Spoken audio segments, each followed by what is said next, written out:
recording. My name is Dave. Welcome to this video. Welcome to this room. And I want to start today by asking you a question. What is the longest you've waited in line for something? One time I waited in line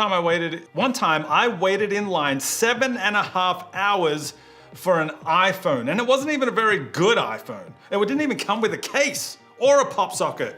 It was just the iPhone, and I had to be outside, and it was snowing, and it was raining as well, and there was wind. And I didn't even have a jacket or gloves. What do I know about snow? I'm from Australia. I mean, snow there. But isn't it funny how long we'll wait in line for something that we think is worth it? Typically, most of us aren't good at doing anything that's gonna take a lot of time. Nobody likes to wait. It's the reason we love microwaves and drive-through and high-speed internet and text messaging. They all require very little wait time. My point is that no matter what we're waiting on, the waiting part isn't usually... My point is that no matter what we're waiting on, the waiting part isn't usually very much fun. Forgiveness can be the same way. The problem with forgiveness is that it often requires us to wait. Things don't always get better right away simply because someone apologized. Hurts don't stop hurting just because you've asked for forgiveness. More often than not, forgiveness takes time. Maybe you've been hurt by someone in your life, a parent, a friend, a sibling, a teammate, and maybe that person even came to you, apologized, and asked you for forgiveness. Maybe you accepted that apology and told them you were ready to forgive and get over it. Sounds great in theory, but any of us who have been in that position before knows that it's not always that simple. Sometimes you forgive, but nothing changes. For example, your feelings don't change, the other person doesn't change, and the situation doesn't change either. You still feel the hurt or pain or sadness over what happened, and forgiveness just hasn't made that go away. Maybe you forgave someone for a choice they made that caused you hurt or pain, and you were hopeful that they'd never do it again, but they did. And it seems like your forgiveness did nothing to change that. Sure, you forgave someone, but that doesn't change the fact that what's done is done. Forgiveness doesn't change the way things are or the consequences that may come. Or maybe the situation is reversed. Maybe you are the one who had to ask for forgiveness for something.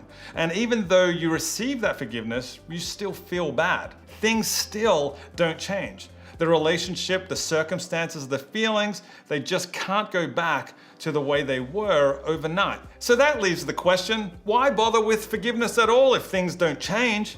Does it even matter if it doesn't seem to work the way we want it to? Here's the truth. Forgiveness takes time. Maybe 7.5 hours standing in the cold, maybe that sort of time. It requires us to wait sometimes, and that's not something any of us want to do. But what if I could promise you that even in the waiting, forgiveness is worth it? What if I could promise you that what's on the other side of forgiveness is most definitely worth the wait? It's like an iPhone with the whole package, the camera, the pop socket, the case, everything. How do I know? Well, because of the story I'm about to tell you. We're going to look back in the Bible to the time when Jesus was on the earth. Now, during that time, Jesus spent a lot of time with 12 close friends and followers, guys we know as his disciples. And while he was with them, Jesus went out of his way to teach his disciples how to live a life that reflected their relationship with him. Now, as the story picks up here, Jesus and his disciples were talking about a lot of different things when one of them asked Jesus this question about forgiveness. The disciple named Peter came to him and asked, "Lord, how often should I forgive someone who sins against me? 7 times?" Okay, 7 times? Pfft, come on, that seems like a lot of times to forgive someone, right? And when Jesus was living, typically people operated on a 3-strike forgiveness policy. You know, like 3 strikes and you're out. Hang on. 3 strikes and you're out. They only usually offered forgiveness 3 times. So when Peter said to Jesus that they thought they should forgive 7 times, he basically went above and beyond. He probably thought 7 times. This is really going to impress Jesus, am I right? But to his surprise, Jesus responded with something different. No, not 7 times, Jesus replied, but 70 times 7. Now, I'm no mathematician, I'm not great at math, but I do know this. Jesus gave a pretty big number here. How big? Well, let's ask Siri. Hey Siri, what is 70 times 7? 70 times 7 is 490. Brilliant. What did she say? I'm just glad Siri can understand my accent. Now, 490 is a big number, but I think we need to see it. Hang on. In here are 490 kisses.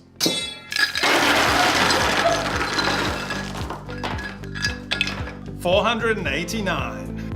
490. That is a lot of forgiveness. This one is for when you stole the locker I wanted. This one is when you borrowed my clothes without asking. This one is when you gossiped about me. This one is when you cheated on the test. This one is when you tried to date the girl I liked. This one is for when you stole my seat on the bus. This one is for when you ate my chips at lunch. Do you know how long it would take me to get through all of these? I can't even think of enough middle school things to get through them all. Now, Jesus gave his disciples a number so big that they knew it meant they would have to forgive over and over and over and over and over and over and over again. That's how forgiveness is meant to work. You're supposed to forgive as many times as it takes for it to stick. We have to keep forgiving until the forgiveness actually changes something inside of us. The point is this: we have to forgive until our hearts change toward the person who has caused us pain. Not for them, but for us. And that could take a lot of forgiving and a lot of time. And real forgiveness is going to require us to wait on the healing that will come on the other side. Think of it this way. It's like an injury. Some injuries are minor cuts and scrapes that heal almost the very next day, unless you're in your 40s like me. But injuries like broken bones require much more time and care. Look at this x-ray of a broken bone, for example. So I'm about to show you a broken bone, so if that might make you sick, you should close your eyes right now, okay? Are they closed? Okay, here we go. That injury isn't going to heal on its own. I mean, do you see the way that the bones are out of alignment? This happened when I was waiting for my phone in the snow.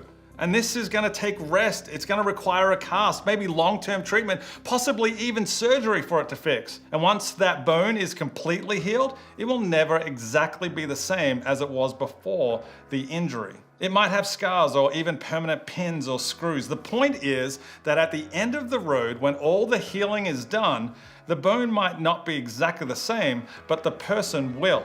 They'll be able to use that limb again. And the same is true with forgiveness. The healing can take longer when the injury is worse. And just because you forgave someone doesn't mean that you'll be exactly the same after you've healed. But healing is possible if you practice what Jesus said. If you forgive over and over and over again until the wound begins to heal. See, what you need to know is this: forgiveness helps you heal. And even though that healing may take time and you might be changed at the end of it, I can promise you that it's worth the wait.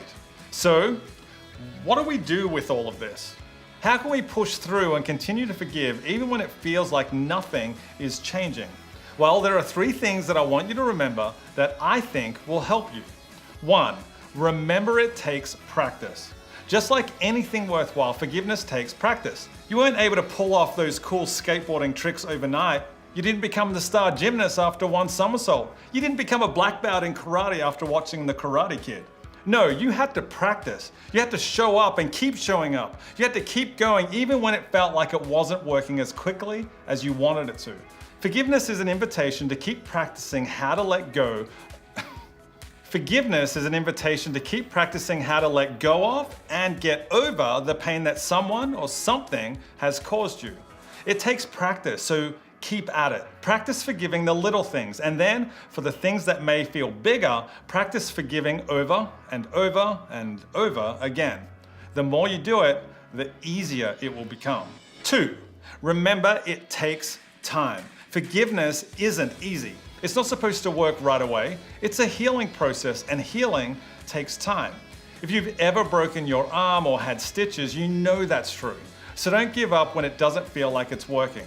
Pray that God would help you remember the words of Jesus, to forgive over and over and over again.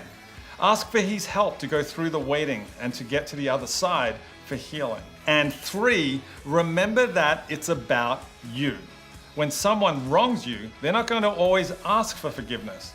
That definitely makes forgiving them harder to do. But in those moments, remember that forgiveness is also about you.